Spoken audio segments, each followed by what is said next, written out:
Brandon, can So you this is a open super that? informal meeting. I'd like to do mostly just question and answers. Just open but that. Every year when I run this meeting, I start with a few rules, just for fun. I give each one of my crew members that crews for me a laminated card, and they each have very specific jobs, just for efficiency of the vet check. But on every single card, I have a few rules.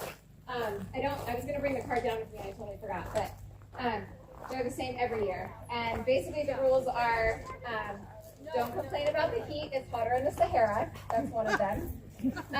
One of them is,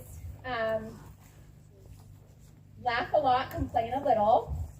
Another one is rest when you can, because you're absolutely no use to us if you guys are feeling exhausted. So it's take care of yourselves and nap when you can, except for when you're supposed to be crewing. And I think my last one is bring tequila to the finish line because it's 5 o'clock somewhere. And if you finish at 5 a.m., it is 5 o'clock. So, okay, I'd like to just open it up to questions and answers. There is a whole document that's like 15 pages long on the website. I'm assuming that most of you have looked at some of that, if not all of it. And so I don't want to just stand up here and read stuff. So what questions do you guys have about crew?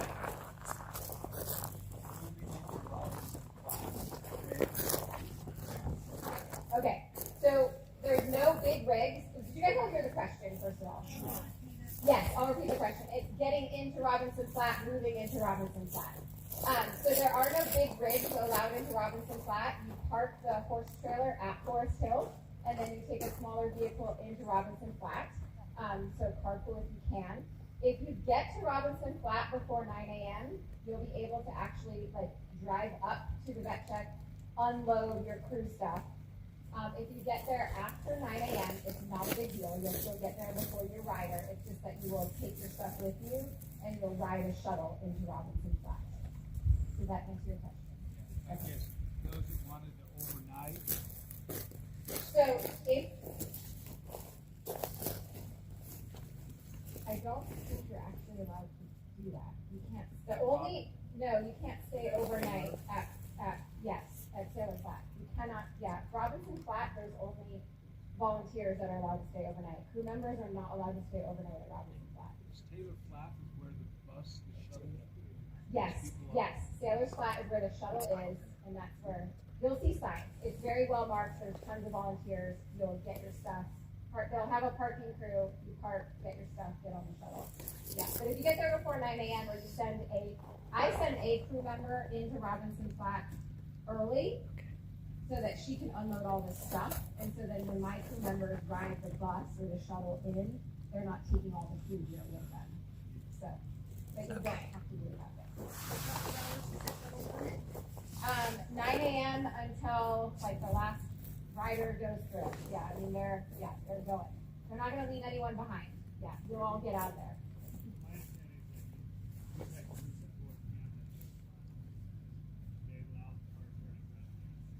Yes.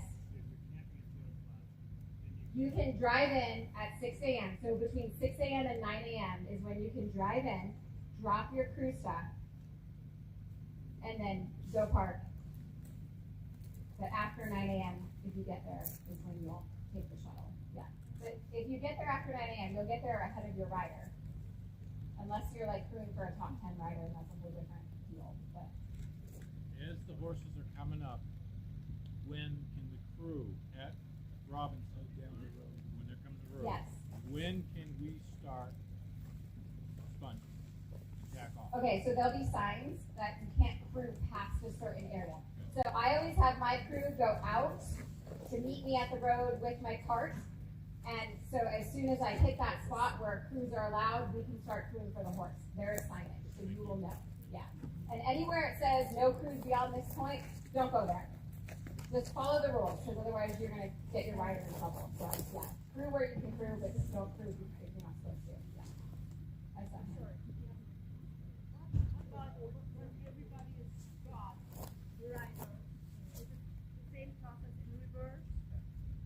It's at Robinson Flat, yes. It's shuttle, yeah. You guys will all, but hopefully there's multiple crew members. I just send one in, actually this year I'm sending 2 in to drop the stuff, but then the other 3 members will arrive, so now we're going to have 5 people to get the stuff out of there. Yeah. Yeah. That's the other thing about crewing. A lot of hurry up and wait, and a lot of, like, schlepping stuff all day long. That's why I said crewing is my least favorite, although it is an honor to crew as well, because I love getting horses and riders through.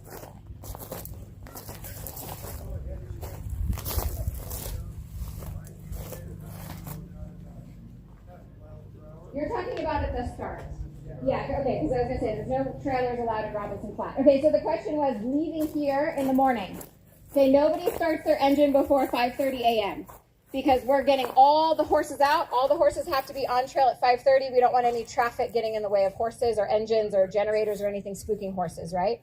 At 5:30 in the morning, it's going to be a Congo line out of here. And it's basically just like first come, first serve. Like you might be a vehicle that's stuck behind a trailer and that's just how it goes. But everyone will make it on time. And so the other thing that I tell people is, like, we're literally covering 36 miles of really, really, really intense trail. It's going to take us several hours. You guys are going to get out of here once you hit the freeway. I mean, you're there in a couple hours. So everyone just, like, I always tell my crew members, take a deep breath. Like, it's going to be okay. You'll get there ahead of me. Yeah. If we have a single vehicle with no trailer, can we take the 6th road or just every? You can go out the opposite way. If you guys know, you can go, you can take this road all the way out. Did you see the sign that said, like, trailers not advised? I have never driven that road, so I am not going to tell you to take that road. I don't know what the condition of it is. I would not take a trailer. Yeah, you never take a trailer. That I do know, but I mean, I've never even taken a car back there, so I don't know. Car's fine. Okay, people are saying cars are fine. So if you want to go that way and get out of here quicker and not follow the Congo line of trailers, be my guest. Yeah. It's being used for logging right now. So you may get a logging. You might get yeah, I did see the logging camp back there. Yeah. Any other questions? Yeah. You cannot park at Robinson Flat. Yeah. The question is, can you park at can you camp at Sailor Flat tonight? I thought there was like no camping near Robinson Flat. At Sailor Flat, nothing above Sailor Flat. Let me double check on that because I think we may have changed that. Okay. Yeah, I don't want to answer that question and give you the wrong information. All I know is that you are not supposed to camp at Robinson Flat. That's a definite no-no. Yeah, that's a no. That's a no. That I know. Yes.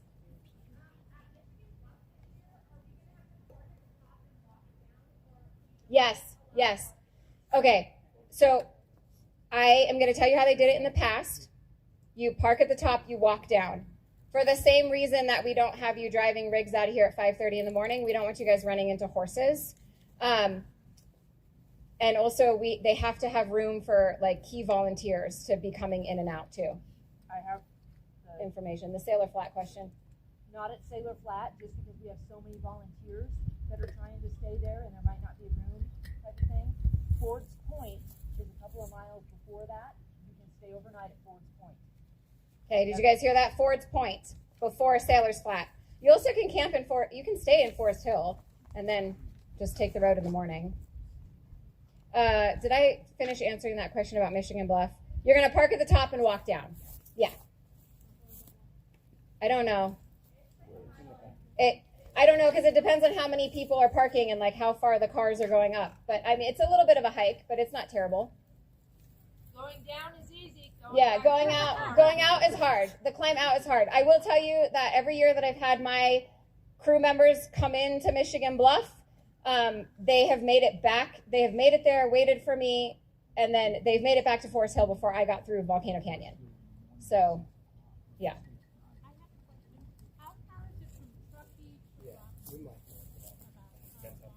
The drive, it's about 2.5 hours. Yeah. By the time you get like out of here and then, yeah. Yes. Yeah. You're going to get to, if you're dropping the rig, you go to Forest Hill first, you drop the rig, and then it's like, 45 minutes into Robinson Flat or 40 minutes into Robinson Flat. Yeah.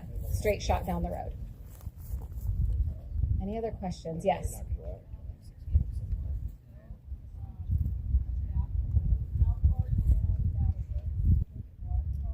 Yeah, so we're actually going to hit water right at the bottom of Bath Road, the horses and riders. So right before we climb up that hill, there's a trough there. And then same idea with Robinson Flat. There should be signage. It should be marked, no cruise past this point. So you can walk down Bath Road as far as you can get until you're not supposed to go any further. And you can start crewing for us at that point where crews are allowed, and you'll see us coming up Bath Road into Forest Hill. I don't know. Yeah, you just have to watch for the signage. Yeah. Question. Yes. Saddle. Yes. Saddle's there. Do the horses have to carry their own saddle up that hill? No. No. You're talking about Forest Hill, Bath Road. No. No. So we can take the saddle off, put it in the cart. Yeah, that's what I do. I have my crew meet me with a cart, and we get the saddles off right away. Robinson Flat, Forest Hill, drop the saddle, cart it in. Yep. Absolutely. Please do. Okay, so if you guys didn't hear that question, I'm going to repeat that because this is an important one. So taking the saddle off. If you're in an area where you're allowed to crew, so you're not past the sign that says no crews allowed, right? You're in the area where you're allowed to start crewing before the end timer. Yes, you can meet your rider with the cart. The crew members can start pulling tack. And I say, please do, because horses are hot. Get those saddles off, start cooling them. I actually take my saddle off as we're walking, drop it in the cart. I have my crew members sponging and feeding while we're walking into the end timer. So yes, before the end timer, you can start dropping tack, sponging, and feeding your horse. Okay, everyone got that? Cool. Any other questions? At Forest Hill, when you pull, we didn't reserve a spot. We didn't read the whole thing, but Yeah. Is there You don't have to reserve a spot. Okay. You'll find a spot for your rig. spots there. Yeah, I didn't reserve a spot. This is my 9th start. I've never reserved a spot. Okay. We've always found one. Okay. Yeah.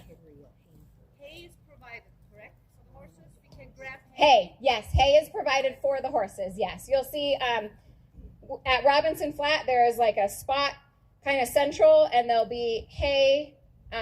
It's manned by a volunteer. There'll be carrots, and a crew member can go up and grab a flake of hay and some carrots for the rider or for the horse when the rider comes in. Yeah, for the rider. I meant like as the rider is walking the horse in. Yes, yeah, yeah. So there will be hay. Yeah. Any other questions? The finish line. Yes. Which you all are going to be at because your riders are all going to finish tomorrow. Or Sunday morning, I should say. Yes. The finish line. Well, I haven't heard the question yet. When they come in up that hill through that little draw, you come out of the bushes. They're not supposed to touch the horse. Last year we couldn't.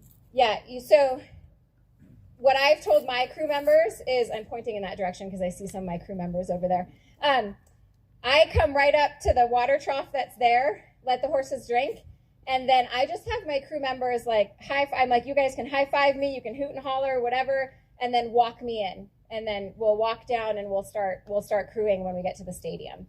So I usually have my cart at the stadium with everything that I need to crew for the horse, and I have my crew just meet me just. So to be clear, you can't take tack off Yeah, you're not supposed to. there. Because we're going to do our victory lap.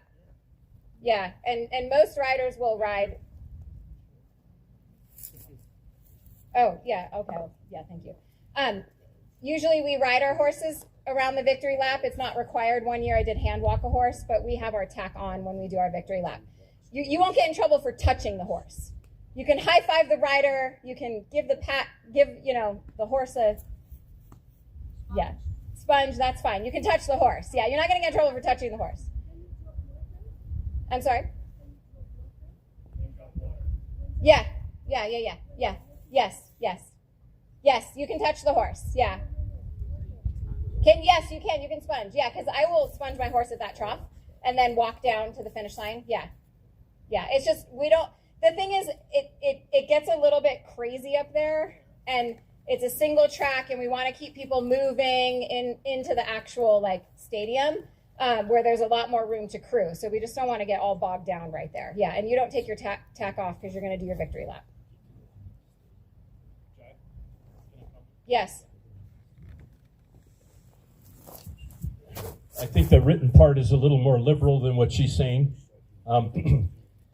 If your horse needs the tack off, you can take your tack off once you get up into the parking lot, away from the water trough at the finish line there, so that you're not blocking traffic. But nobody wants to carry it from there for the next quarter mile to the finish when you have to put it back on and ride around. So we just set the tack usually back on the horse if you've taken it off. So if you're finishing at 4:45 in the morning, it probably doesn't need the tack off. If you're finishing at 10:15 at night, those people strip their tack, cool that horse the whole time they're walking down. You can do what you need to do between there and the finish line down below. The rule says that you have to have your breast collar and your bridle on to do your victory lap. Okay, so you would need your saddle also to have your breast collar on there. And so, you know, it depends kind of like what you need to do to that horse when you get there. Yeah. Does that make sense? Okay. Get up into, if you guys know the North Lot area, get up into the parking lot so that you're not like right at that finish line crewing and crowding. Yeah.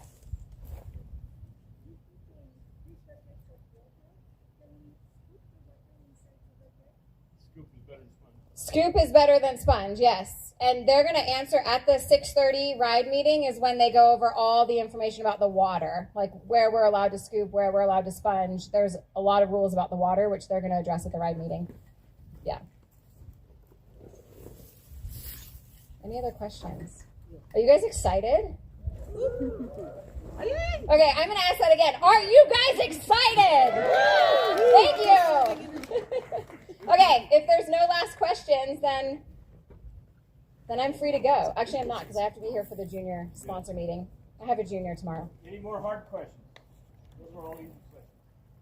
Where do you think the first places you can crew coming into Forest Hill? Which end of Bath Road? Top end. Depends on the rule says you start at the bottom. So nobody does because it's uphill. Yeah, you guys don't want to walk all the way down there. But legally, so you can stretch out there. There's no point where we're going to say stop until you get all the way down to 2 water troughs where it goes on the trail. That's where you can. So that question earlier about where you can can. start crewing, you can start crewing all the way down at the bottom of Bath Road. If you want to walk all the way down there. Yeah. It's a hike. Yeah, I don't know anyone, and actually I don't have my crew members go down there because it's going to slow us down. I want to get up the road into the vet check. Yeah. Most people stay within from here to that first big pine tree across the meadow. They're somewhere between, this is the end timer and where that big pine tree is. So you'll see it when you get there. Yeah. Because it drops off and goes. Jaya's right on schedule though. Cool the horses. Everything's about cooling the horses. You know, 100-degree weather, 99-degree weather. So you want to get them cooled out. That's the biggest thing that crew can do for you. Get the tack Sometimes off. that means removing tack, putting it right Yeah. back on when they need to go. And that's spot on. Yeah, there is a hose on Bath Road. I think there's a couple of hoses. Yes. But they're private. They are private. It's the homeowners that provide them for us. Yeah. Yep. Yeah, they put them there for us. Yeah. Don't fight over it. Don't fight over them. But yes, you can use the hoses. Yeah. Okay. Good. Hay is provided in the 2-hour stops. Hay and grain are provided in all the stops that you're not allowed to crew. I got one more question. Yes. So if we park the trailer, rigs up at Forest Hill. Auburn, Oh, Auburn, yeah. and then go down to No Hands, we can park down at No Hands and walk Yes. across and then jam back up. Yes. Legally, when you park down there, you need a parking pass. Okay. If it's real late at night, I wouldn't. No worry one's about gonna. it, But you know, they're probably not going to take it. Yeah. It's Auburn Till State sunset, Recreation you know, Area that- as well. Everybody's at the river there, and they fill those parking spots up. They're called poppy passes. Yeah. Yeah. Like I'll- But I don't know that anyone's checking poppy passes After at 2 in dark, the it's morning. probably okay to find a spot. What's it for? Does the crew need a pass at Forest Hill? No. No. Not this year. We have 100 before we think they're going to start. We hope we're going to start to check in. It's a smaller ride this year. So, you know, some years we've had 224. It's a big difference on where to park people. Mm-hmm. So I think it'll be good, you know, be kind to your neighbor, you know, and park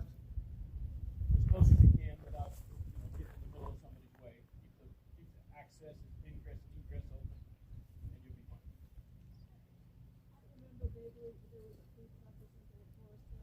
called I think there's a pizza oven there. Yeah, there's usually vendors at Forest Hill. Yeah.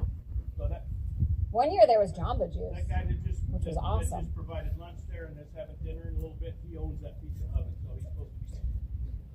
I want to make a note about if you guys are going, whoever is going into Michigan Bluff, that is not a vet check. The thing about riding the Tevis is you want to really use your time efficiently. And so I've told my crew, like I do have my crew go into Michigan Bluff, but it's just, we get ice on the horse, we cool the horse, and I keep going. We have to be really efficient. So anywhere where you're going, like if you're going to go to No Hands Bridge, you just be really efficient and don't slow your rider down. You do not need to go to every single spot that you're allowed to go to. Like I have my crew at Robinson Flat, at Forest Hill, and I have 2 people come into Michigan Bluff, and that's it. Yeah, there's tons of volunteers at all these spots. There's hay, there's water, there's grain, there's people water, there's people food. I mean, we get fed really well as riders on ride day, and our horses do too. So you guys are totally essential, but you're essential at Robinson Flat, at Forest Hill, and I'd love to have a couple crew members come in with ice to Michigan Bluff. So But Jaya makes a good point. We have 2,000 pounds of ice that the ride is providing. So in your stop and go checks, you're not there most of the time, but in these checks around the cooling place where you're trying to get the pulse down, there should be an ice chest. If there isn't, you can ask, is there ice available if it's slow coming down with your recovery? And then we recommend just a handful of ice and start with the neck, and so that there's ice for everybody all the way to the end.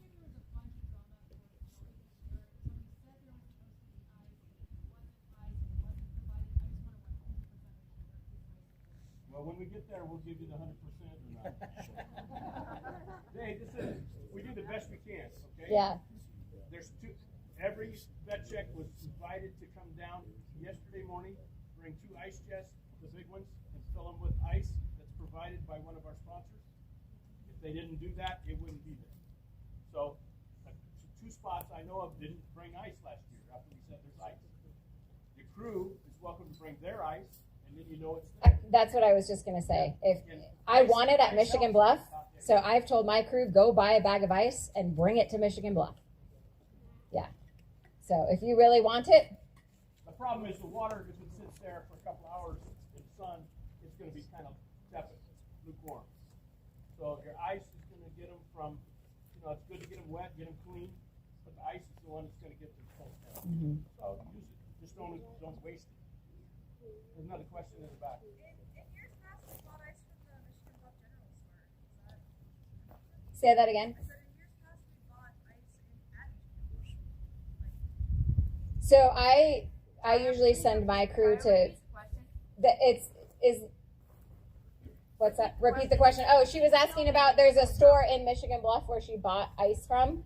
Do we know if it's there this year? Morton's has She said there's a general store in Michigan Bluff. I don't know about a store in no, Michigan there's Bluff. nothing in Michigan Bluff. There's Forest Hill. There's the grocery store in Forest Hill, which is where I send my crew. Yeah, it's Morton's. It's a W. Wharton's. Morton's was in my town where I Yeah.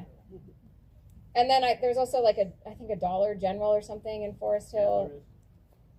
Yep. Yeah, so you'll find ice in Forest Hill. So that's usually where I tell my crew to buy the ice in Forest Hill, and then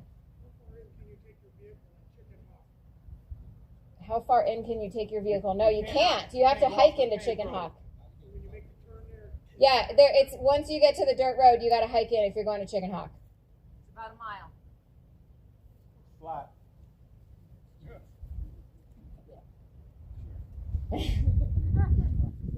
I don't have my crew go to Chicken Hawk. I have them go to Michigan Bluff. And then I go to Chicken Hawk and vet the horse and get through Volcano Canyon and see it Forest Hill. Yeah. Yeah. Okay. All good questions. Anything else? Hopefully this was helpful. Anybody crewing here for like their 8th time or something? Look at back here. There you go. Watch what that guy in the gold shirt does. Who are the first time crewers again? Woo! Welcome. Okay. Hey, crews are usually there watching the first horses go through. Kind of watch those crews. Okay, those crews are pretty darn good. Mhm. But they're very efficient. So you want to be quiet, efficient, whatever they're doing. You know, you might have to do that much. You might not have to because you're not going as fast. One more other little piece of advice that I want to throw out there is for the rider. It's all of us have put a lot of blood, sweat, and tears, and it's hyped up. You know, it's the Tevis, especially those people that are going for their first buckle, or they've been here before and they didn't finish and now they want to finish. There's a lot of tension and excitement, but nervousness. And I'm actually a mentor and a coach, and I bring juniors a lot through endurance rides. And I have a junior this year, and my one motto is, if you're talking, you're breathing. What happens when we tense up? We hold our breath, right? If we hold our breath, we tense, and that transfers to the horse. And so I always tell everyone, if they look super tense, tell your rider, if you're talking, you're breathing. Talk to your horse. Send him down the trail singing a song. What if we notice that if a rider or a horse are in distress or something's wrong, not necessarily, And it's not your rider, but if we see something, that a horse is maybe injured or tied up or whatever, or the rider is So I would suggest that you find someone in a volunteer shirt or a cup committee vest. So is there a cup committee? I was on the cup committee last year. We all have these vests. You can't miss us. It says cup committee on the back. There is a cup committee member, more than one at every single stop. That's who you want to go to, as cup committee. If you can't find a cup committee member, you'll see everyone is in the volunteer shirt. It'll say volunteer. Yep. Cup committee members are there to help you and your rider abide by the rules and have a fair and equitable competition. And the average buckles for these 12, 14 people on the cup committee are 10 buckles each. Or in this case, 2 wins, 2 bacon cups, another 10 bucks. Anyway, I mean, some of these guys are over the top, right? So but you'll see them and you'll say, whoa, those guys are good. Mm-hmm. Wealth of knowledge and experience. Yeah, absolutely. Okay. All right. Have fun out there. Stay cool. Drink lots of water. Bring tequila to the finish line. Don't worry.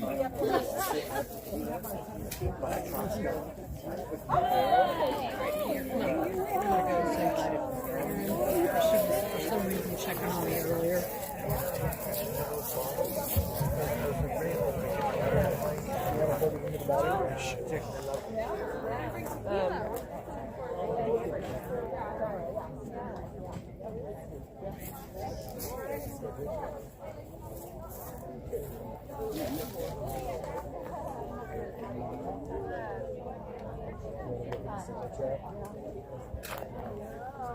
By the way,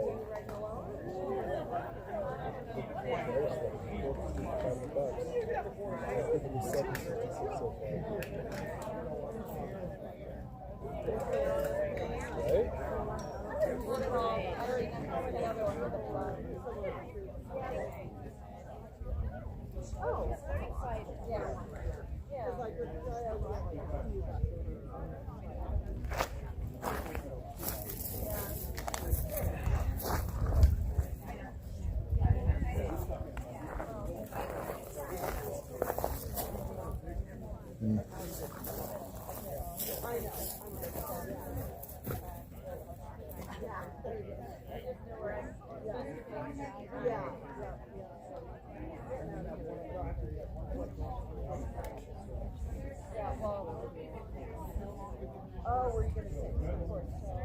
Oh, okay. You're back. So there we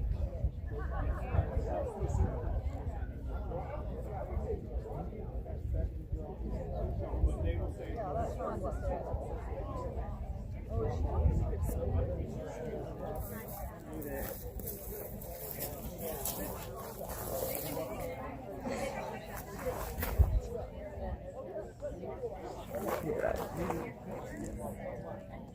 that's it there.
All right, we're getting ready to start the junior meeting, so if you're a junior or a sponsor, you can stay here.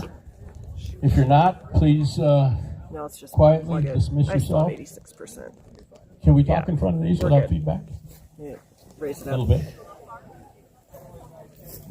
See if I can get closer to Chuck here.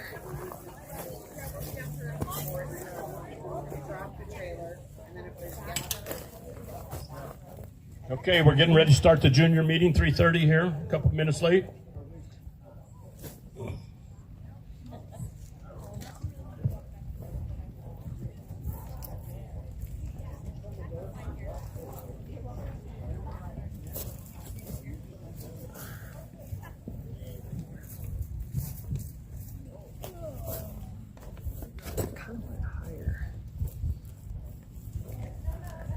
Okay, there's kind of three of us involved with this meeting on this side today.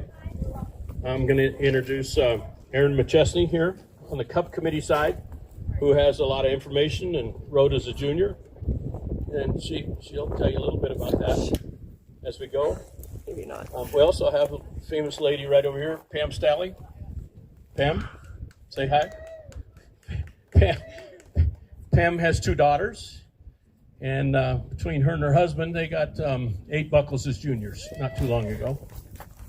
Okay, and so myself, I showed up one year and they had nobody in charge of juniors, and they made me in charge of juniors. Now I'm the ride director. So I think we can answer questions when we get to the question and answer part. But first, I think I need to take a roll call here because I need 10 juniors here. Jax, are you here? There, he's always walking in when I do that. See, I waited as long as I could. Tierney. Oh, look, she's even a little bit slower. Yeah, wait till you see him on their horse. Ryan Ellis, yep. Kendall? Here. Yep, where's Ryan? Right there, okay. Alina? Are you here? Alina? I don't know. She should be here. Okay, we won't officially start till she gets here. Okay. Rowena? Yep, here. How do you say it? Roriana. Like 2 things I can't say. I've got bifocals on it. I'm terrible. Addison? Clara? Reagan? And Amelia? Very good. Excellent. We're just missing one. 10 brave souls. I love it. No, we got 9 out of 10. We went to get the I other can't count either.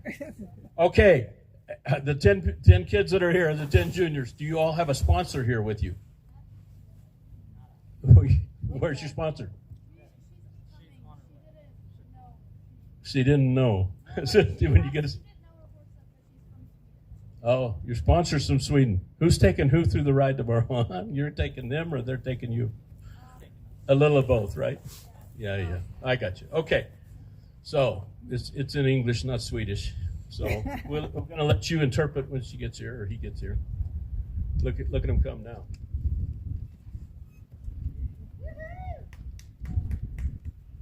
Okay, we're officially starting the meeting now. We're acknowledging the junior program sponsors. Joe and Cindy Larkin sponsor first-time junior rider entry fees.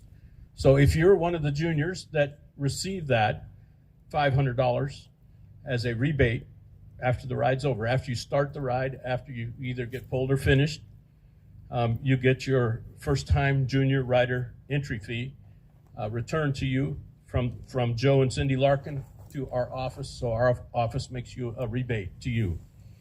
The only thing that we ask is that you send those people, and it's your job to get their address, to send them a handwritten thank you note for their donation. Okay? Standard operating procedure. Roxanne Green, sponsor of first-time junior finishers award buckles. I mean, it was never this slick when we were riding with juniors, right? All of it. Never, I mean, this was 10 years ago, but we never had an entry fee paid. We never had a buckle bought for any of those juniors then. And now look what they're doing for juniors. You're the future of the sport. We want you to do well. We'd like to see you all finish and for sure get higher than a 50% completion rate. The junior riders on your horse, you should have a J behind your number. Is that correct? Okay. Your sponsor might have an asterisk. A star. An asterisk. What star? Okay, a star. So we don't know what that looks like. We've never done that before, and I don't know where it came from. So if it washes off, it's okay. You know, we don't have to stop the ride to put it back on, kind of thing. Okay, forms. You know the form drill. You have a white form that you turned in when you came up to registration today, right? And that had what on it that was so important? Sponsor. Who's sponsoring you on this ride, right? And sometimes you can put 2 or 3 sponsors on there. You have 2 or 3 adult friends that are riding kind of close to you, and you can move from one of them to the other. If it's not for the sole purpose of moving up in the ride, bouncing forward, we call that. Okay, that's what we frown upon. Okay, and that's what the yellow vests here are looking for. Exactly. Okay, you have a blue sponsor card. Use with your original sponsor has to withdraw, and you go to a sponsor listed on your white declaration form, and you leave that blue card with somebody when you trade out there in a vet check. Your head volunteer gets that blue card. We like it's blue because then we say, hey, we got 2 blue cards here. We know 2 switches happened here, and we know who the switch was with, and that it was done properly. Pink card, change a sponsor form for a new sponsor who agrees to sponsor you but is not on your blue card or your white card originally. Okay? I know it's a little more complicated than it needs to be, but you need a sponsor on the card you're carrying when you go forward to be approved, so that it's like a permission slip when you get it signed at school.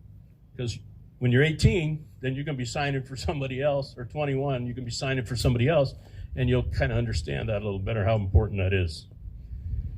What do you do if you need a new sponsor during the ride? Any of you guys ever had to get a new sponsor? Yeah, what'd you do? Got your card out and did what?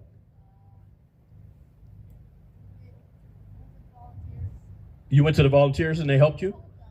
Excellent. So she said when she wrote in, her sponsor was having a problem. We need a new sponsor. Can you help me find one? But in the end, it's your responsibility to find a new sponsor. So if you're a little brat, you're going to have, and people know that, and they see that, they witness that riding in, then you're standing there without your sponsor saying, hey, this little brat wants to ride with you. Probably not going to, right? It's not going to happen. But if you're a very polite, very professional, responsible rider, then you will probably pick up one much easier, okay, than if it wasn't. What's your sponsor's responsibility for the junior? Don't leave you out there by yourself. So if you're not keeping up, they slow down. If they're going slow, you slow down. You're a team now, and you have to ride together.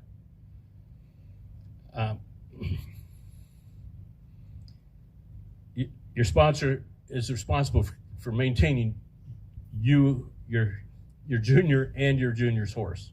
So everything has to be under control.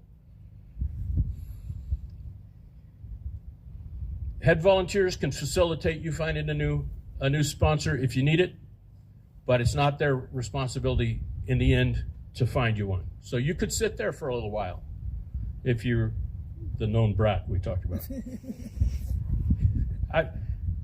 The hardest thing we have to teach is how to be a model citizen on this ride, because it's a tough ride, and sometimes you're tired, you're thirsty, you're hot, and now you don't have a sponsor.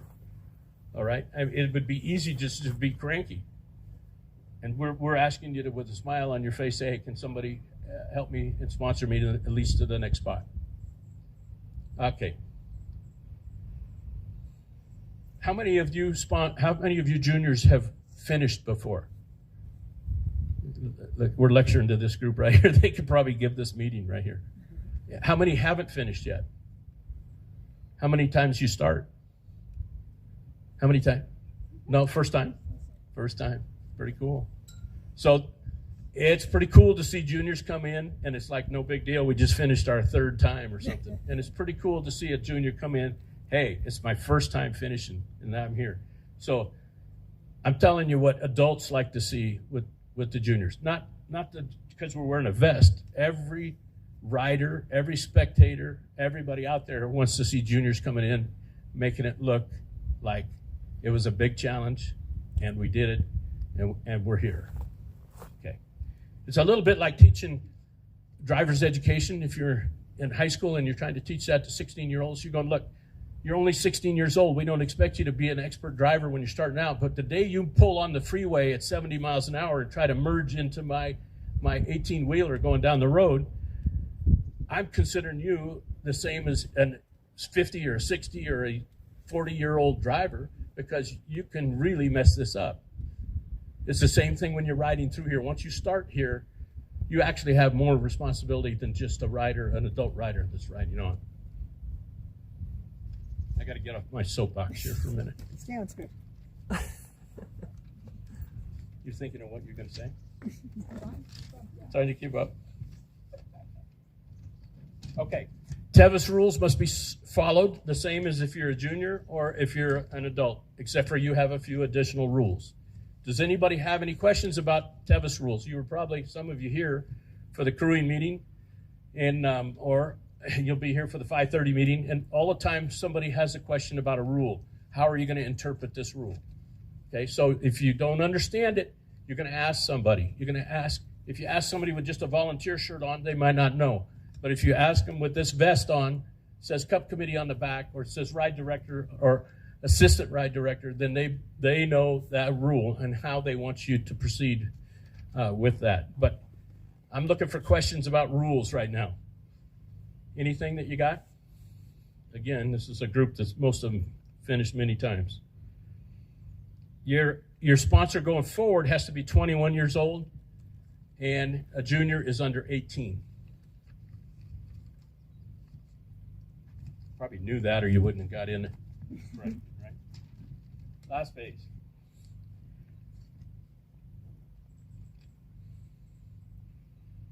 Yeah, this is where we underline this. Soliciting a new sponsor during the ride for the sole purpose of increasing speed or competitive position is not allowed. So, did a junior rider ever win this ride? How? No. Did Blakely win? No, they were 18. They were 18 years old. Yeah, so very close, but a junior's never won the ride. It's going to be hard unless you got a great sponsor to choose two horses that are going to go that fast together. But you know what we're talking about. We're not trying to bounce forward. We know what it looks like on this side.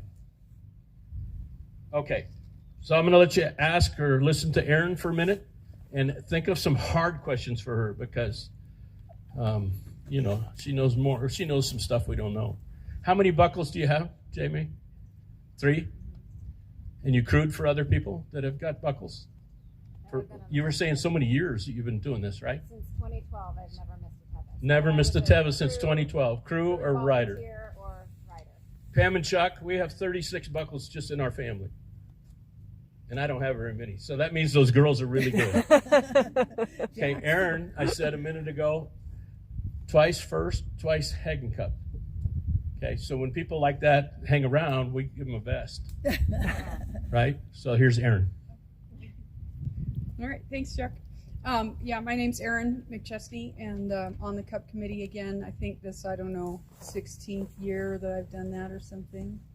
I've been around Tevis since 1976. Was my first experience when I was 10 years old. You can do the math.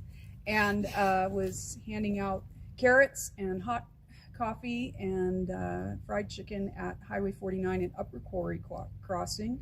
And that was my first introduction watching horses come up that last 6 miles of trail, and knew right then and there that this was what I needed to do. And so it's been a big part of my life since then. I only missed one time when I was overseas on vacation, either as a rider, a crew, mentor for other riders, or marking trail, or head volunteer, or a grunt, or a Cup Committee, or Cup Chair. I was Cup Chair 1 year, and was assistant ride director on the day 1 year also. So a lot of time behind the wheel on this one from a lot of different angles. But I did ride as a junior, and I was fortunate enough I finished my first attempt at 14 and came in at 4:30 in the morning. I was actually 181st on the completion list because we started about 400 horses that year. Wow. And back in those days, we used to go out in groups of 10 out of Squaw Valley because you couldn't push that many horses down the trail at once, or it was a huge problem. So at the end, God bless the people running this ride, they had to try to figure out which horse actually won the event, because the first horse in may not actually be the winning time. And so it was a really interesting way of doing things. And then a shotgun start with 350 riders coming out of Squaw is quite the event, I can assure you that. I've had the good fortune to finish this ride a few times, and feel very lucky. But I want to talk about these rider card things with the juniors, and the reason why we have this sort of duplicity, if you will, and the layering in, if you will, of what to do with sponsors is because we need to make sure that we get you home to Auburn or home to your folks or whatever it is. And so we're doing our very best to try to make that as streamlined as possible, but at the same time not have any glitches along the way. So the year that I finished, I had a sponsor who was getting rather toasted along the way. And so was no longer really responsible for a junior anymore. And at Michigan Bluff, I was like, hey, the guy's not working out. And so they said, well, just ride to White Oak, which was how the trail went back then, and we'll get you a new sponsor by White Oak. So I'm trucking along down to White Oak, and my crew said, you know what to do, Aaron, so you ride, make him follow you, because the more inebriated he became, the slower he wanted to go. So I just rode like my horse's tail was on fire down to White Oak. And when I got to White Oak Flat, they said, you see that big tall guy over there? He's sponsoring like 4 juniors. Just, you're going to go with him to Auburn. I said, okay, cool.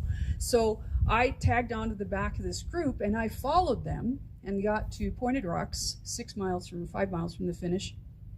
And I was panicking because they were leaving.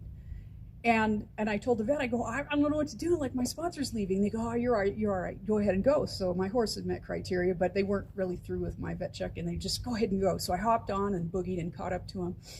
And when I got into the finish line, I walked up to this gentleman who was Pat Fitzgerald, and I shook his hand, and I said, thank you for sponsoring me and getting me to the finish line. He goes, oh, that's why you were following us. He forgot, or maybe was in the moment and didn't realize that, oh, wait, so that girl on the gray back there, she was actually my responsibility.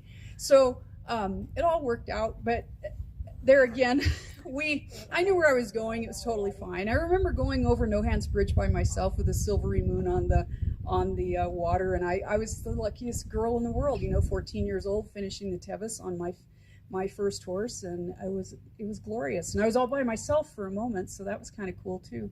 But I did have to catch them before we got to the finish line, so I didn't get in trouble.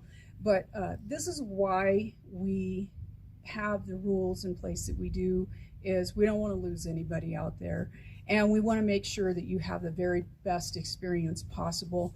And your parents who are having heart attack in between the points where they last saw you but they haven't seen you, they would like to know that there's some level of safety net that's going to catch you in the event that you have to make a change out there where they can't see you.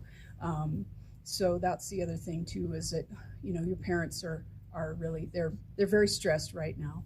The main thing that I want to share with you is, as a junior rider, you know your horse exceptionally well. And congratulations and kudos to you for getting here. You've done the work, you've earned your spot, and you're ready to go take this task on and make the best of it. That being said, please advocate for yourself and your horse along the way. If something just seems off, and maybe it's just your nerves and you're overthinking it, your sponsor hopefully is someone that you've been training with that knows you and your horse well.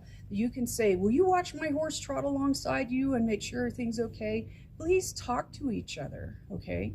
And don't be afraid to talk to each other. When the vets ask you, how's it going? Be honest, right? Because if you say, well, you know, he felt a little tight coming down the hill, and can you watch him for me? The vets really appreciate that, because then they're going to give your horse just a little bit extra time and give you the reassurances to say, you're totally fine.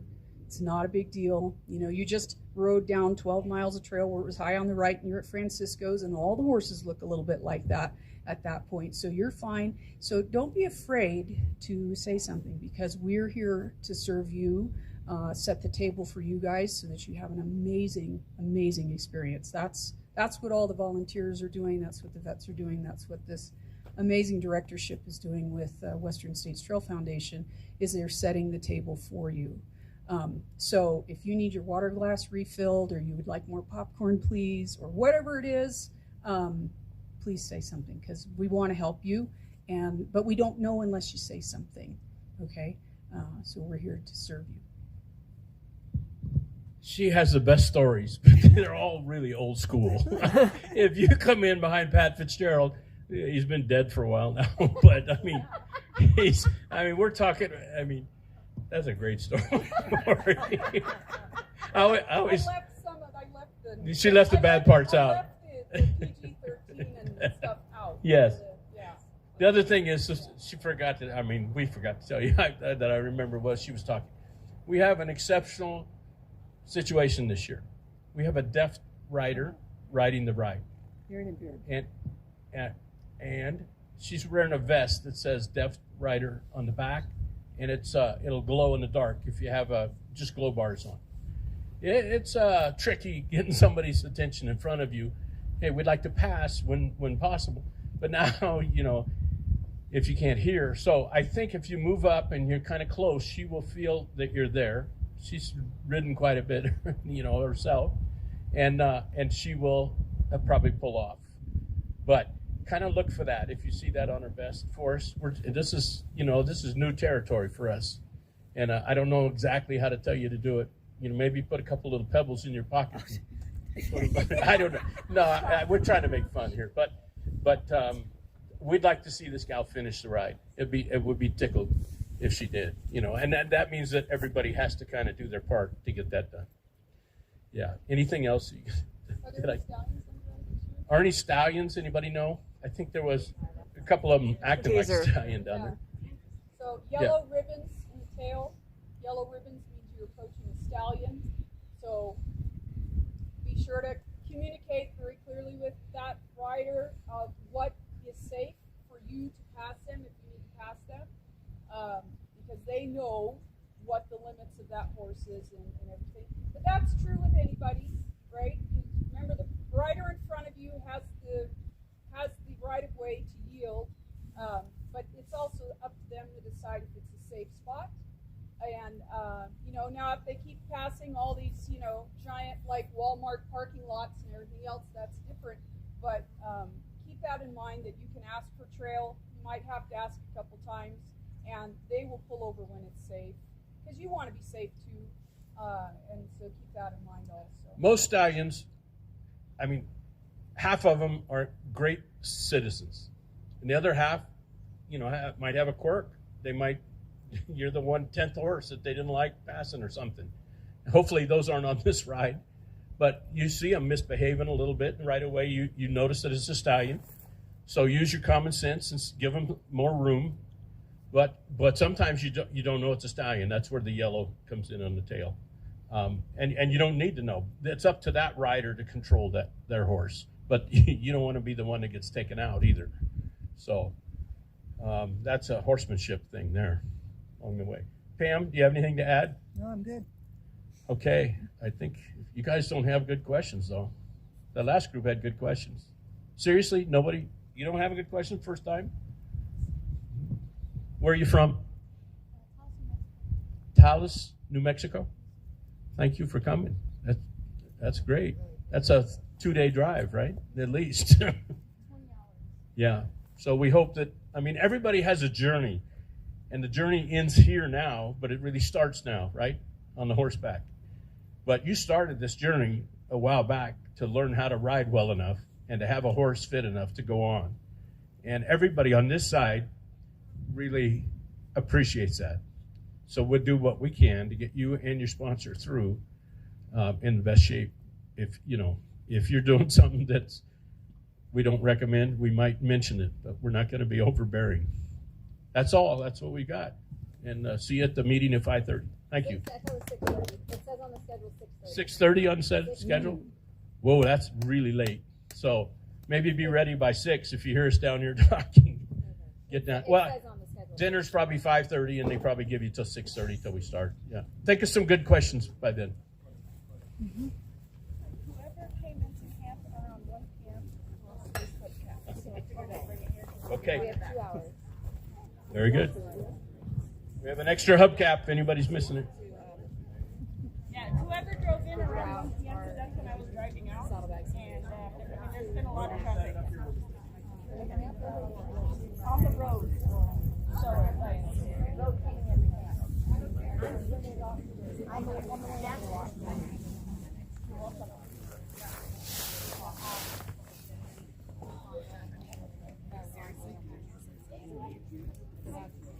Junior, I bet you could get out.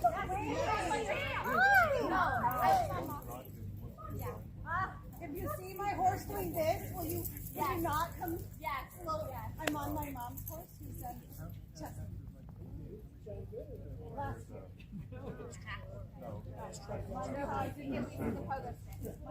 No, I'm the pogo stick.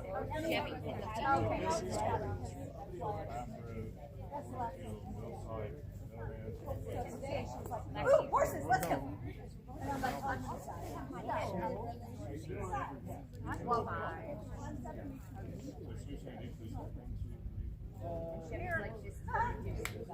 Not my horse. That is true. Somebody lost this, we're going to put it on. Hey, you Well, she said, we're not going to do it. The microphone's there, I guess we push the button, it is green.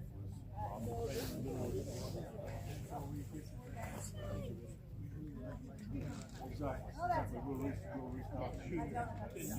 None of the 7 of them is going to start in the second round. No question. Hey, Chuck. Yeah.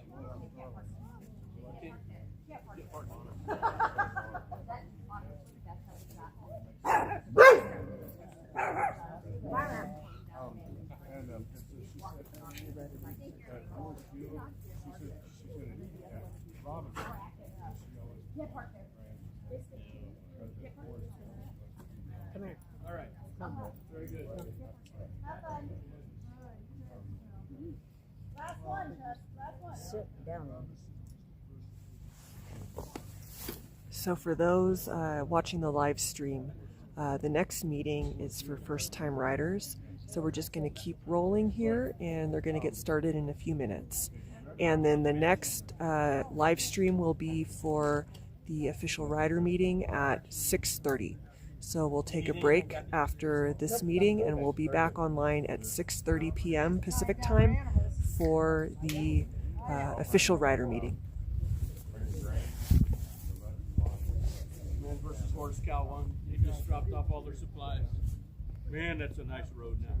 Down to cow one. You've seen it probably.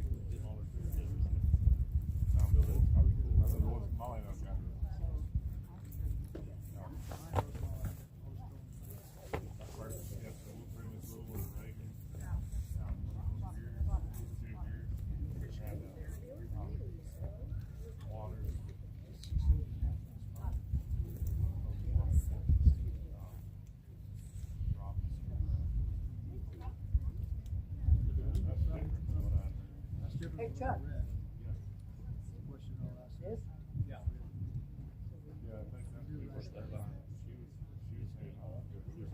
Okay. I like the red stuff. Okay. Oh, it does? Okay.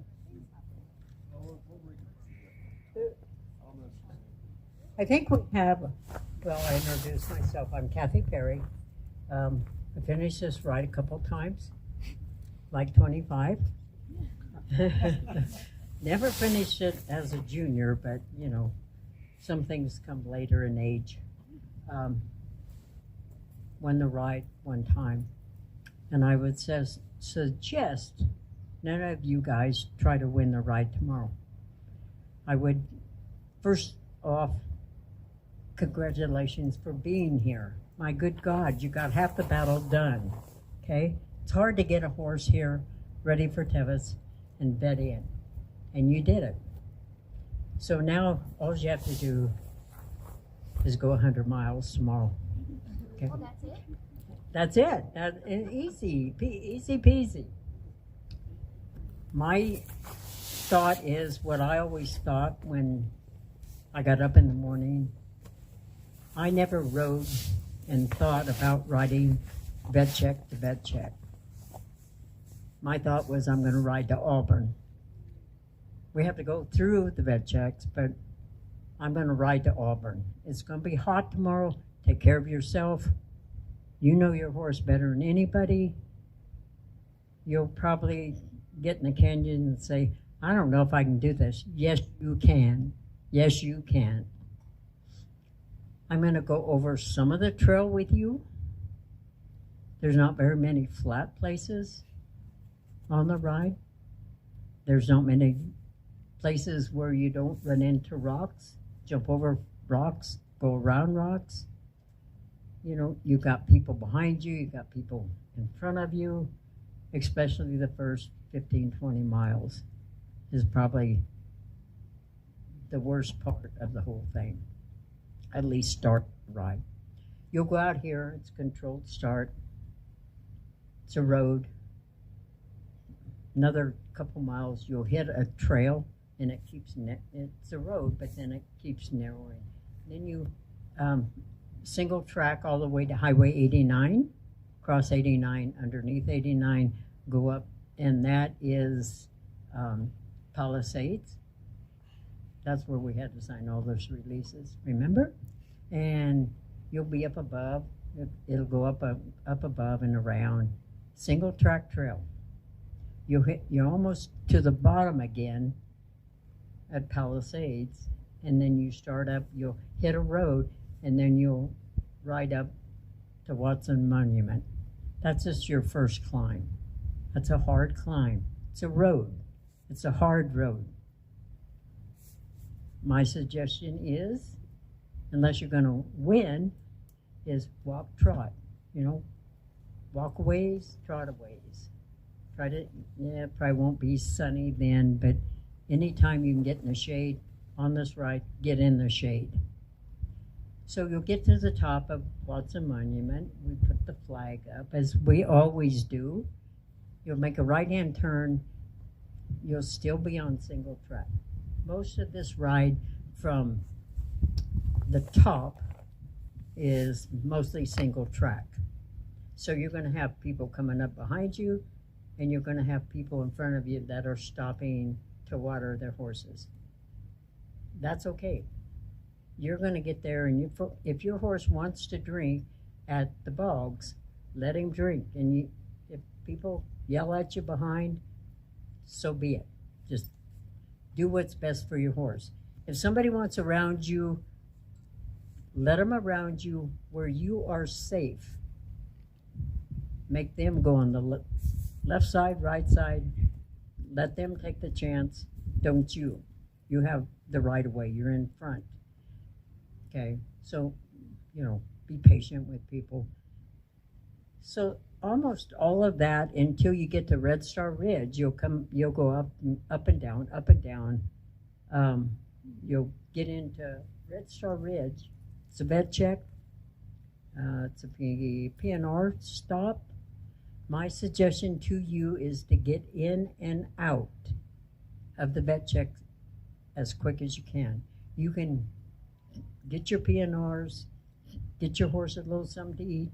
As you walk out, take a handful of hay and walk down the trail a little ways. The key to this, to get in by 5:15, one step at a time. Don't stop. Keep going.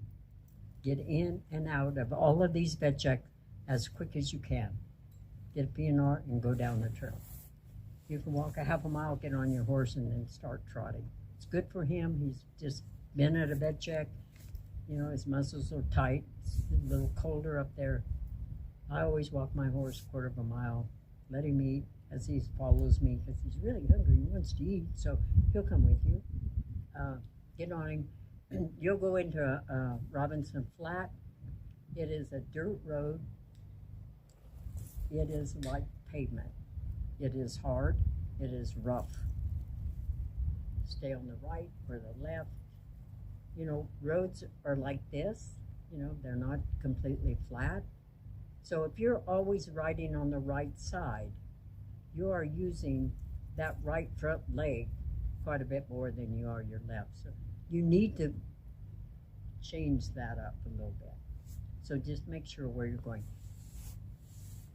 But it's hard. It's rocky. I've been up there. That's a 6-mile hard road coming in. It's up and down. Some of it, some horses run through there. I don't, never have. Anyway, that's going to be up to you because you know your horse. You'll go into Robinson Flat. Again, your time will stop. Your hour stop will start when your pulse is down. Okay? So if it takes you 10 minutes, you're going to be there an hour and 10 minutes instead of an hour. So come in. I like to come in and go to the vet if my horse is recovered. So I slow down before I get into the vet check. Some people like to run into the vet check and then put a whole bunch of water in their horse and then try to get out. I don't do it that way, but you guys know your horse. Do it the way is best for your horse. Okay? So out of there, after your hour stop, and you'll say, I only went 36 miles? That's what I always said. Or my next thing is, I paid to ride this ride again? Okay. So out of Robinson, you are on hard road again for about 2.5 miles. I mean, really hard, dusty road. What do you want? Well, maybe they don't want to. So anyway, it's a really hard road, really rocky, up and down. You go 2.5 miles down the road, you will turn off of that road and jump up on a trail. I wish I could tell you there's no rocks on this trail, but there are. They're kind of rolling rocks, but you're going to have to put up with that. You can go to the right, to the left. You'll miss some of the scenery if you're looking at the trail, and that's what you should be looking at, is where that horse is putting his feet. You have to manage him that way. You'll get up on this trail, and it's 2.5 miles into Miller's Defeat. You'll go into Miller's Defeat. You'll cross the same road that if we had kept you on that road, you'll cross it and go. And that's when you cross that road at Miller's Defeat, there's water. Make sure you give them water. Okay. You'll head on down to Dusty Corners. After Dusty Corners, you will hit Pucker Point. You'll understand why we named it Pucker Point. I won't tell you, but you'll know. That's all single track trail. You can make some time in there. My motto is trot where you can, walk where you have to. But you need to keep going. The other thing is, if you're riding with 2 or 3 friends, you are going to give up 45 minutes waiting for your friends to get their water. My suggestion is ride with one friend, if you have one. I don't, but anyway, I don't like to ride with more than one person, because if I take 2 minutes and she takes 2 minutes and you have the third person, so we're at that water stop 6-8 minutes. You don't have to be there that long. Time is the very most important thing on this ride. People get pulled because they're overtime. That's because you have waited 30 minutes. You know, by the time you get to Auburn, which you all will, I'm sure, if you ride with 3 people, you have given up approximately 45 minutes. So instead of finishing at 4 o'clock, you will finish at 5:15 or 5 o'clock. And then you have to push that horse that just came over 99 miles or 96 miles pretty hard to get in, to get your 5:15 stop. There is no need to do that if you ride accordingly. Okay, so now that's over. Now we went into Pucker Point. You go into Last Chance, the PNR, get in and get out. I'm not saying don't feed your horse, but don't let him stay there 30 minutes either. Sorry, I got a cold. I'll take a break here. So that's another PNR stop. Walk out of there, take a handful of hay, walk down the trail. Now you get to, and that's all road until you hit the canyons. So you go down the canyon, it's pretty steep. After a while, you can ride. I don't know if you're planning to ride or walk. There's a way, if somebody's behind you and wants around you, there is a way to let horses around you going down the canyon. You may not think so, because you're looking down, there's a 300-foot drop. When you hit a corner, get off to the right or the left and let them go around you. On the switchbacks, there's room for somebody to pass, you know, and that's a good thing. Let them in front of you, because your horse is gonna, I get to follow him up the trail. Let them use their horse. And there's just a lot of things that can happen in the canyon. So the best thing, you can't stop and rest. You got to keep going. You know, you just got to keep going. You don't have to trot up them. You probably can't anyway. Not very many horses do that. Just keep walking. When you get to the bottom of the first canyon, it's called a swinging bridge. I think they allow 2 horses on the bridge because it does sway and swing. It's really kind of fun. But if you wait till it's empty, it's really quite easy. You can lead them across there. You can, before you get there, you can get to the river and put your horse in the river. Okay, so you make that decision at that time. You go, I always say, there's 12 horses in the river. I think I'll just go across and get water on the other side, because I just passed 12 horses without without any thought. You know, if you're the one or two down there and you want to get water, that's fine. Most of the time they don't drink down there because they just came downhill and out of a vet check. So mine, I go across. There is a stream on the other side up about 1/8 of a mile that you can, if the horse wants to go to the water, you can get your entire horse wet. He'll be dry in about 5 minutes. But that is, you can go down there and you can play in the water too. So that's going to be up to you, you know, whatever you want to do. I would rather pass the riders down there than have them in front of me. That's just me. So the other side, you'll be going up the hardest canyon you probably ever have gone up in your life. And it's rocky. Just keep going. You know, the next turn you'll say, "Oh, it's got to be ending here." It's not. It's going to take you a long time to get up the canyons, but you can do it. 10,000 people have buckles. You can do it too. You know. So you get to the top of that. You go into another vet check. Again, that horse is, when he gets out of that canyon, I've seen horses come in there just leg weary by the time they get to the top. So there's water and stuff right at the top. Give them a drink of water. Get them wet.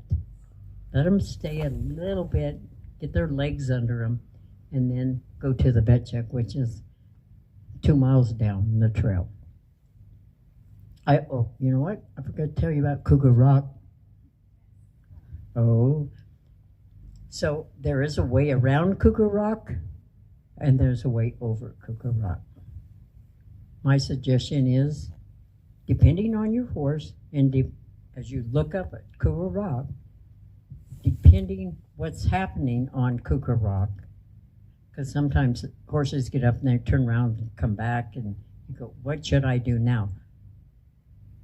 A picture is not worth getting your horse hurt, so go around it. If the horse is at all a little bit skittish about doing that, I usually go around Cougar Rock, unless I ride one of my horses. He don't care, but don't lose any sleep over it. Make the decision when you get there, because you can go around it. But it's pretty fun to go over it too. So, but you know, I've seen horses come off of it, over backwards. So that's up to you. You know your horse better than I do. So getting back to the really hard canyon, you go to the vet check, get in, get out, feed your horse, go on down the trail. Just keep going down the trail. Don't spend 10, 15 minutes at these vet checks. You will not finish the ride. Get out of there. You have another canyon you will go down. It's not as hard as the last canyon you just came out of. You can, some of it, at the end you can trot a little bit. Pretty good going, some of it. You'll get to the bottom of that. There'll be water for you. You'll start up the other canyon. This one may be a little bit longer, but not nearly as hard. I mean, it's flattened out. You'll cross a couple little roads. So this canyon will be extremely hot. So make sure you have water bottles that are full, you're hydrated, and about halfway up, start putting water on your horse, on his neck if you can, if you have extra water. They'll need it. There is no shade in that canyon because of the fire. So it is going to be hot. It's supposed to be 103 in Auburn tomorrow. Put water on your horse every chance you get. So Anyway, that's easy. Easy peasy. You up at the top. You go into Michigan Bluff. As you come out of that canyon, we have water, or this lady does, before you get into Michigan Bluff, on your left-hand side. If you have a crew at Michigan Bluff, you may not even want to stop there, because if you stop there, you're going to take 2 or 3 minutes there, and then you're going to stop in Michigan Bluff and have your crew help you. That's another 5 or 6, 7, 10 minutes. Time. Think about time, okay? So that's up to you, but I always have a crew at Michigan. I spend 4 or 5 minutes, electrolytes, whatever, and then from there, that's not a bed check. From there, you'll be on a dirt road all the way to Chicken Hawk. It's a hard dirt road. You'll come into this bed check. Again, it's a PNR stop. I stay there, and it's uphill into the bed check. So your horse he's getting tired. It's going to take him a little longer to recover probably at this time in the ride. So you probably want to take it easy getting into that bed check. Like I say, these horses are getting tired by then. You might ask them, did you want to ride this ride? My horse always said, hell no, you made me ride it.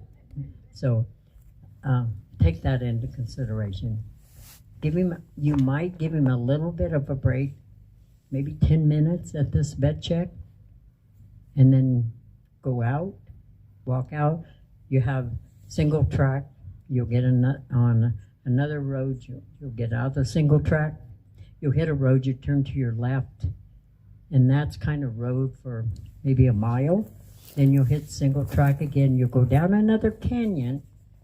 This is Volcano Canyon, and it's pretty rocky in some spots, so just be careful. Get down to the bottom. There is water down there, but some of the rocks down at the bottom are very, very slippery, so watch where your horse is going. I always stay to the left instead of the right. Jump up, you jump out of that water.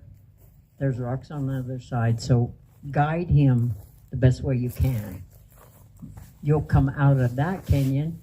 That's not really a hard canyon, but the horse thinks it is because he just came out of a really hard canyon. Pretty good going. Once you climb the hard part, you can probably trot some of that until you hit Sisters, the Kazal Springs. Give him a drink of water there. Then it gets really rocky up until you hit the road. That's Bath Road. You can have your crews come down Bath Road. That's on pavement all the way to the vet check. But if you have a crew, I would have them meet you down Bath Road a little ways. Put some water on that horse. Put some water on that horse because it's going to be hot. Put some water on your horse. But keep him going. If you have a really physical crew, they can run up beside you and just put water on you. But I don't think you probably do. That check is called Forest Hill. Okay? It's an hour stop. It's going to be hot there. Same thing. Don't waste time. Get your time. You got an hour. And the rest of the ride's all downhill. Come out of there. You go right through Forest Hill. That's the flattest part of the ride you'll see. First part. That's pretty flat going through Forest Hill. So you can trot that. You know, we have people there crossing the roads and everything. You can trot quite a bit of that. You'll head down another canyon. It's not really that rocky, but it is pretty steep. Then you get what we call the California Loop, and you can trot quite a bit of that. You're probably going to be in the dark by the time you hit that part of the ride. It's going to be marked in glow bars. You'll be fine. Just let the horse travel the way he wants to travel. He does not want to fall off the cliff. He does not want to die. Okay? Let him choose where really he wants to go, because he can see way better than you can. Unless you have a headlight on, and that's somewhat allowed, but let him make the choice. Okay? We have a water stop at Cow 2, and I would suggest getting water on your horse. Do not spend any time there. Put water on your horse and get out. Put a lot of water on your horse if you can. You start down, you keep going down. You leave there, you're on single track still, but you got some switchbacks that you have to go through. Then you hit what I call the rim trail. If you do it in the daylight, you go, holy mackerel. It takes you 7.5 minutes, and it's pretty flat. I mean, you know, it's windy. If you trot that, I've timed it, takes you 7.5 minutes from start to finish. It will take you 20-some minutes to walk it. And there's quite a bit of it you can trot. But it's really pretty. You can see the water down below, way down below. This is not right there. So trot some of that if you're comfortable with that. You know, if you got a lot of horse under you, trot it if you can. Again, trot where you can. Trot where you can. And walk where you really have to. You'll get to the finish line by 5:15 if you do that. So you did that. Now after that trail comes out on a dirt road again. Very, very hard packed dirt road. That goes into the bed check. These horses are tired then. It's late in the evening, maybe early morning. But these horses have now cooled down. It's cooler out. You know, I've worn a jacket out of that bed check at times. So that is a bed check where the horses are somewhat, they go, oh man, this is not bad. They got their second win. So from that bed check, it's a PNR stop. Give them their grain, whatever they want, and get out, because their horses are getting tired. They'll get stiff, they'll tie up. Just get in and get out as quick as you can. You'll get out of there. It's kind of a steep, crappy trail down to a road. Then you'll cross the road about a mile up, and that's all single track to the river, and that's all pretty good going. You can trot some of that. I mean, I can. If I can, you guys certainly can. Okay? So do that. You'll cross the river. That's really nice, crossing the river. Get your feet wet. Get your horse wet. On the other side, there's a steep climb up until a little ways, and then you can trot that. You can trot just most of that into the last vet check, which is a quarry vet check. I would if your horse is feeling good, I'd let him drink and eat. They have blankets there because it might be cold to put on his butt. Better have another drink here. Depending on your time, watch your time. You can spend 15-20 minutes there if you have time to do that. If you don't, get him out, head on down the trail. You're about 6 miles from the finish line. That's not far. You just travel 94.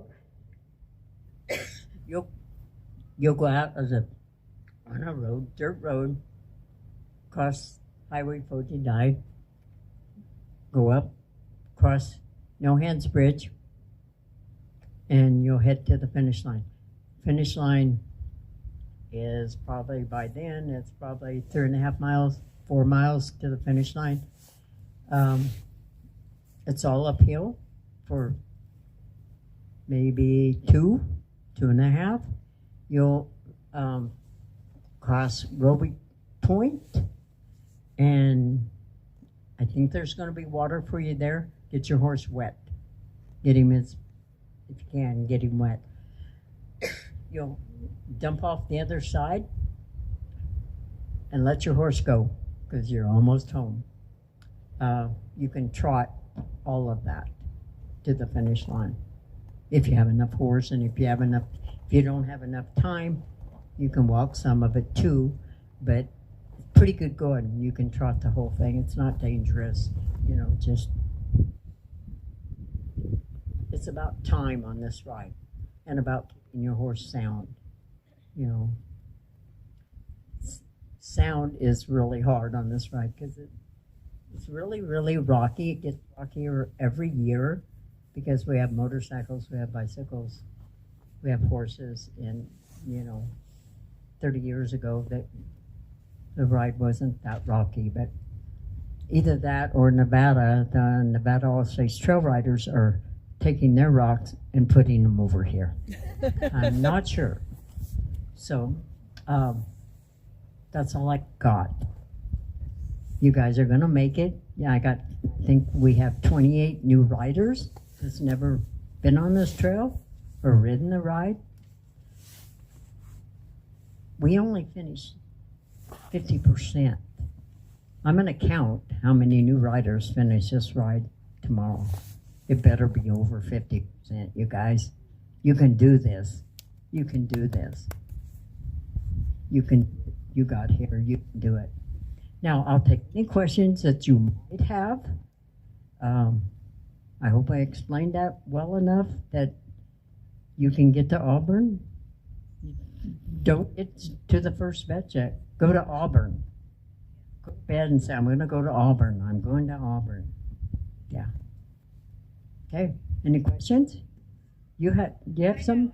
Well, one of them was about if you don't go in the river on the first swinging bridge, was there water? And then you answered it, like, because there's another creek, right? Yes, on the other side. The canyon, there's water. There's water at every, yeah. Yeah. Yeah. But go to the water if there's maybe 1 or 2 people down there, but to have 12 people in front of you, or how many ever,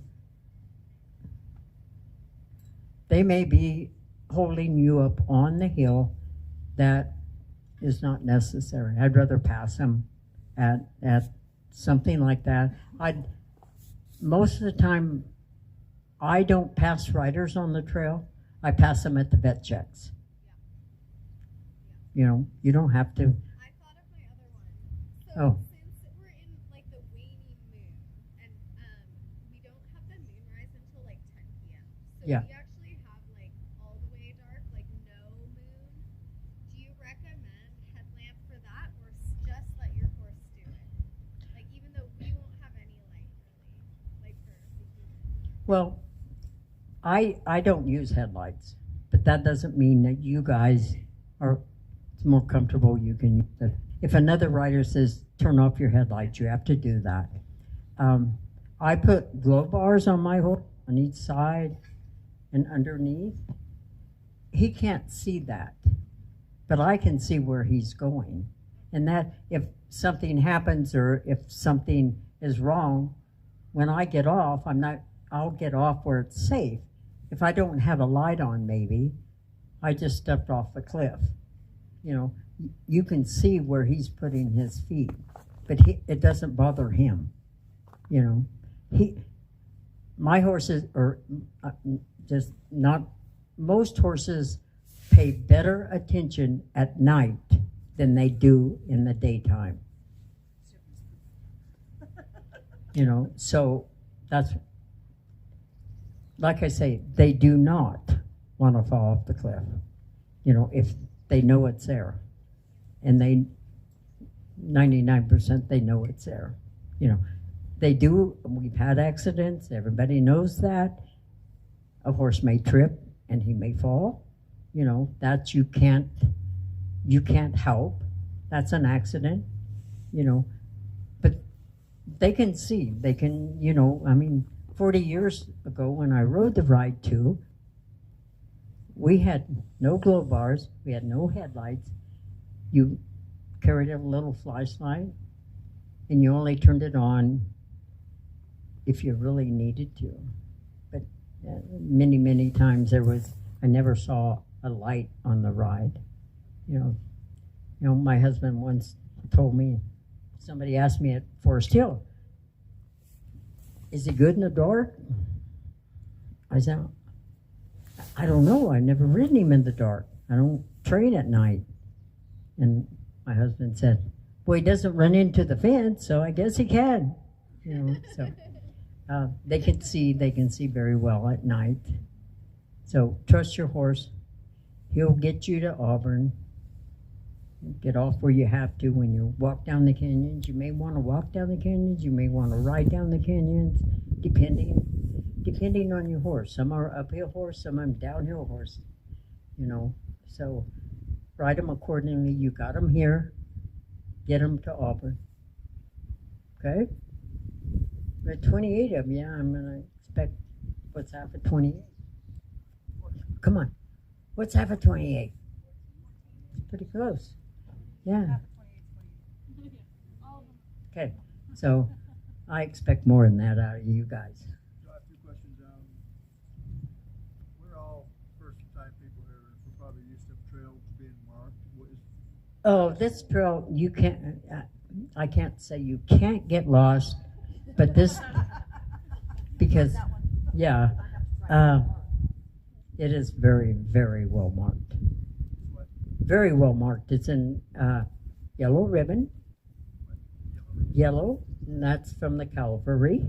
The stripe down there. That's Wendell Roby's deal. So we've marked it for 70 years in yellow ribbon. Okay? The other one is sponging. I read something about, the suggestion was you don't sponge your horse out of the trough, out of the 5-gallon bucket. Correct. You didn't mention that, and I just kind of wanted to get clarification. That's right. That's right. There's buckets beside the troughs. You know, just put water in those, and that's what you sponge out of. Yeah. Because the nest, you know, that's why our trails are bad. So. No, that's why the ribbons are going to be on the ground. Huh? There's 3 of them out there, and they're on the yellow ribbon trail. They're marking the trail with yellow ribbon. No, they're already marked. They're marked. We What did a we've pre-ride. experienced before is they Yeah. mark them all. Yeah. So just look on the ground. You're not Look seeing on the ribbons ground for a if while, you're look not on the sure. ground. Yeah. Or follow the dark. Yeah. Or follow Yeah. the dust. Yeah, actually, Follow the signs that going say out, you will have glow bars all the way out till you start. Then even further than that, there'll be glow bars, you know. There's 106 people, hopefully you won't get lost. Well, no, I hope 103, because we already lost 3 before that. They forgot to come to the right. Gotcha. Yeah, So Yeah. hopefully 103 people won't let one get lost. yeah, hopeful, yeah, That's what we hope. yeah, yeah. Actually, we are, I can't remember when the last time that somebody got lost on the trail. It's pretty well marked. You know, we have dolomite out on the turns where you don't go there, don't go over the dolomite, turn right or turn left. You know, you may not want to follow the person in front of you that is talking to somebody and they forgot to turn. You guys got to be individuals and watch for the trail yourself. Don't follow the horse in front necessarily, you know. So, okay. What is the likelihood that we'll see runners ride up like motorbikes, other horses? Like, is trail closed, open? Well, it's open, but we have signs out that we have an event tomorrow I've only ever seen one motorcycle out on the trail the day of the ride. And we scared the hell out of him. They go, how many people are coming? I go, this is way back when? Oh, 225. Oh my God, you know, so no, I don't think, hopefully you won't see anybody out there, you know. I don't think so, yeah. And runners, just run over them. No, just kidding. They're pretty good, you know. And so if you do come upon a runner, make them go on the cliffside. I mean, and they don't want to, but you say, hey, you can hang on to that tree. My horse can't. So make them go on the cliffside. You know, if it takes you 10 steps to get a tree for him to feel comfortable on, that's what you do. Okay? Okay. You guys ready? Yeah. You sure? Don't be scared. It's a piece of cake. Yeah. It's a piece of cake. I'll be at the finish line for you. If there is something that goes wrong, that you need something, look me up and I probably can find something for you. A lot of people, before you leave, make sure tonight you go back to your trailer, your horses, and check your gear. I have found many, many saddle pads out there, halters, stirrups. Everything breaks. If it's going to happen, it's going to happen tomorrow. So make sure you go back and check your leathers on your stirrups, your saddle pad, your saddle. Make sure your stamps are in good shape because they break. I saw a saddle one year out on the trail. I didn't see the horse, but I saw a saddle. You know, the guy rode the horse in bareback, so whatever. I'm not kidding you. Yep. Maybe on one horse, but not all horses. Okay, is that it? Maybe not on two. Not on two. Have fun.